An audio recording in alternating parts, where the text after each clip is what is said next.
ട്രംപിൻ്റെ രണ്ടാം വരവിൻ്റെ സത്യപ്രതിജ്ഞാ ചടങ്ങ് ഇന്ത്യൻ സമയം ഇന്ന് രാത്രി 10:30 നടക്കും.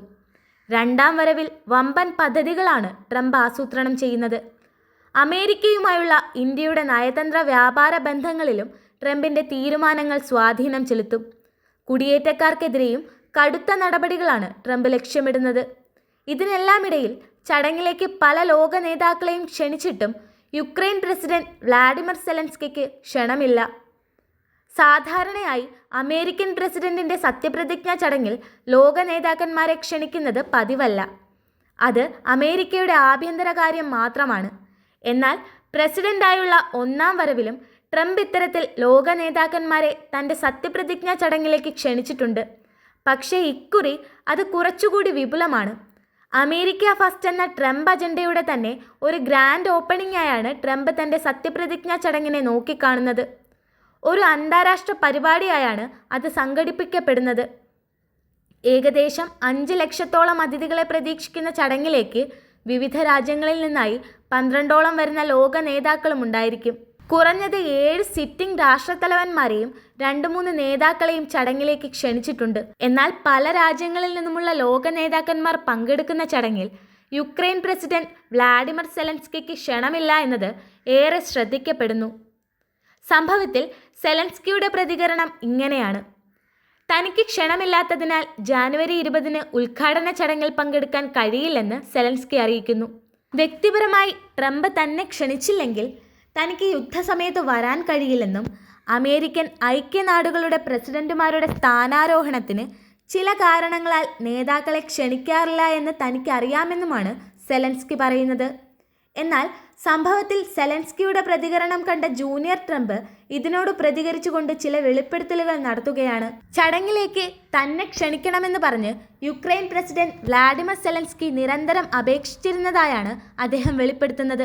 സെലൻസ്കി 3 തവണ അനൗദ്യോഗികമായി തന്നെ ക്ഷണിക്കാൻ ആവശ്യപ്പെട്ടെന്നും 3 തവണയും ട്രംപ് സെലൻസ്കിയുടെ ആവശ്യം തള്ളിക്കളഞ്ഞുവെന്നും ജൂനിയർ ട്രംപ് പറയുന്നു. എന്നാൽ ഇപ്പോഴത്തെ സെലൻസ്കിയുടെ പ്രസ്താവന കാണുമ്പോൾ ട്രംപിൻ്റെ സ്ഥാനാരോഹണ ചടങ്ങിലേക്ക് ക്ഷണം ലഭിച്ചിട്ടും തൻ്റെ ഇഷ്ടപ്രകാരം പോകാതിരുന്നതുപോലെയാണെന്നാണ് ജൂനിയർ ട്രംപ് പരിഹസിക്കുന്നത്. കുടിയേറ്റത്തിനെതിരെയുള്ള ട്രംപിൻ്റെ നിലപാടിന് വലിയ തോതിലുള്ള സാമൂഹ്യ പിന്തുണ അമേരിക്കയിൽ ലഭിക്കുന്നുണ്ട്. അധികാരമേൽക്കുന്നതിൻ്റെ തൊട്ടടുത്ത ദിവസം തന്നെ വമ്പൻ പദ്ധതികൾക്ക് തുടക്കമിടാനാണ് തീരുമാനം. ഷിക്കാഗോയിൽ അനേകം കേന്ദ്രങ്ങളിൽ 100 കണക്കിന് കസ്റ്റംസ് എമിഗ്രേഷൻ ഓഫീസർമാരുടെ നേതൃത്വത്തിൽ റെയ്ഡ് നടത്താനും വേണ്ട രേഖകളില്ലാത്തവരെ നാടുകടത്താനുമുള്ള പ്രവർത്തനങ്ങൾക്ക് തുടക്കമിടും. അതേസമയം കുടിയേറ്റം നിയന്ത്രിക്കാനുള്ള ട്രംപിൻ്റെ H-1B വിസ എന്ന പദ്ധതി നിയന്ത്രണത്തിൽ കലാശിച്ചാൽ അമേരിക്കയിൽ പ്രവർത്തിക്കുന്ന ഇന്ത്യൻ IT സ്ഥാപനങ്ങൾക്കും അത് തിരിച്ചടിയാകും. കുടിയേറ്റക്കാരെ വലിയ തോതിൽ നാടുകടത്തുന്ന ട്രംപിൻ്റെ ഓപ്പറേഷൻ മഹാവിപത്തായിരിക്കുമെന്നാണ് ഫ്രാൻസിസ് മാർപ്പാപ്പ അഭിപ്രായപ്പെടുന്നത്. ട്രംപിൻ്റെ കടുത്ത തീരുമാനങ്ങൾ പാവപ്പെട്ടവരെ സൃഷ്ടിക്കുമെന്ന് ഒരു ഇറ്റാലിയൻ ചാനലിന് നൽകിയ അഭിമുഖത്തിൽ മാർപ്പാപ്പ വ്യക്തമാക്കുന്നു. അമേരിക്കൻ ചരിത്രത്തിൽ തന്നെ ഏറ്റവും വലിയ നാടുകടത്തൽ ഓപ്പറേഷനാണ് ട്രംപ് പദ്ധതിയിടുന്നത്. എന്നാൽ ട്രംപിൻ്റെ ഇത്തരത്തിലുള്ള കുടിയേറ്റ വിരുദ്ധ മനോഭാവങ്ങളെ ഭ്രാന്തി എന്ന് പറഞ്ഞാണ് മാർപ്പാപ്പ വിമർശിച്ചത്. ട്രംപിൻ്റെ രണ്ടാം വരവ് ഇന്ത്യയെ സംബന്ധിച്ച് നിർണായകമാണ്. രണ്ടാം വരവിൽ ഇന്ത്യയോടുള്ള നയം മാറ്റുമോ എന്നതും ഉയരുന്ന ചോദ്യമാണ്. അങ്ങനെയുണ്ടായാൽ രാജ്യത്തിൻ്റെ ആഗോള സഖ്യത്തിലും മൂലധന നിക്ഷേപത്തിലും വ്യാപാര നീക്കത്തിലും അത് പ്രത്യാഘാതങ്ങൾ ഉണ്ടാക്കും. ട്രംപിൻ്റെ ഒന്നാം വരവിൽ ഇന്ത്യയോടുള്ള സമീപനം ഇന്ത്യക്ക് മുതൽക്കൂട്ട് തന്നെയായിരുന്നു. ഇന്ത്യ ആഗോള ശക്തി ആകുന്നതിനെയും അമേരിക്കയുടെ ശക്തമായ നയതന്ത്ര പ്രതിരോധ പങ്കാളിയാകുന്നതിനെയും അന്ന് ട്രംപ് സ്വാഗതം ചെയ്തിരുന്നു. ഇന്ത്യൻ മഹാസമുദ്രത്തിലെ സുരക്ഷയിൽ ഇന്ത്യക്ക് നേതൃപരമായ പങ്കുണ്ടെന്ന നിലപാടും അമേരിക്കൻ ഭരണകൂടം സ്വീകരിച്ചിരുന്നു. ഇനി തുടർന്നുള്ള 4 വർഷവും ഇതേ നിലപാട് തുടരുമെന്നാണ് ഇന്ത്യയുടെ പ്രതീക്ഷ. അമേരിക്കയും ഇന്ത്യയും തമ്മിലുള്ള ഈ പ്രതിരോധ വ്യാപാര സാങ്കേതിക ബന്ധം ഈ രണ്ടാം വരവിൽ കൂടുതൽ മെച്ചപ്പെടുമെന്നാണ് ഇന്ത്യ പ്രതീക്ഷിക്കുന്നത്. ഇന്ത്യയെ സംബന്ധിച്ചിടത്തോളം റഷ്യൻ എണ്ണ ലക്ഷ്യമിട്ടുള്ള പുതിയ പാശ്ചാത്യ ഉപരോധം നിർണായകമായിരുന്നു.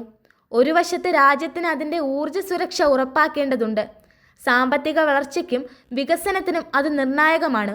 മറുവശത്ത് റഷ്യ, അമേരിക്ക, ഒപെക് രാജ്യങ്ങൾ എന്നിവ ഉൾപ്പെടെ വിവിധ രാജ്യങ്ങളുമായുള്ള ബന്ധം സന്തുലിതമാക്കേണ്ടതുമുണ്ട്. ഒരു ബഹുമുഖ സമന്വയത്തിലൂടെ മാത്രമേ ഇപ്പോഴത്തെ സങ്കീർണമായ രാഷ്ട്രീയ സാഹചര്യത്തെ മറികടക്കാൻ ഇന്ത്യക്കാവുകയുള്ളൂ. ഇതിനെല്ലാം പുറമെ വ്യാപാര യുദ്ധം രൂക്ഷമായിരിക്കെ ചൈനയെ ചടങ്ങിലേക്ക് ക്ഷണിച്ചതും ചർച്ചയാകുന്നുണ്ട്. പദവിയിലെത്തി 100 ദിവസത്തിനുള്ളിൽ തന്നെ ചൈന സന്ദർശിക്കാനും ട്രംപ് പദ്ധതിയിടുന്നുണ്ട്. അർജന്റീന, ഇറ്റലി, ചൈന, ഇന്ത്യ തുടങ്ങിയ രാജ്യങ്ങളിൽ നിന്നും പ്രതിനിധികൾ ചടങ്ങിൽ പങ്കെടുക്കുന്നുണ്ട്.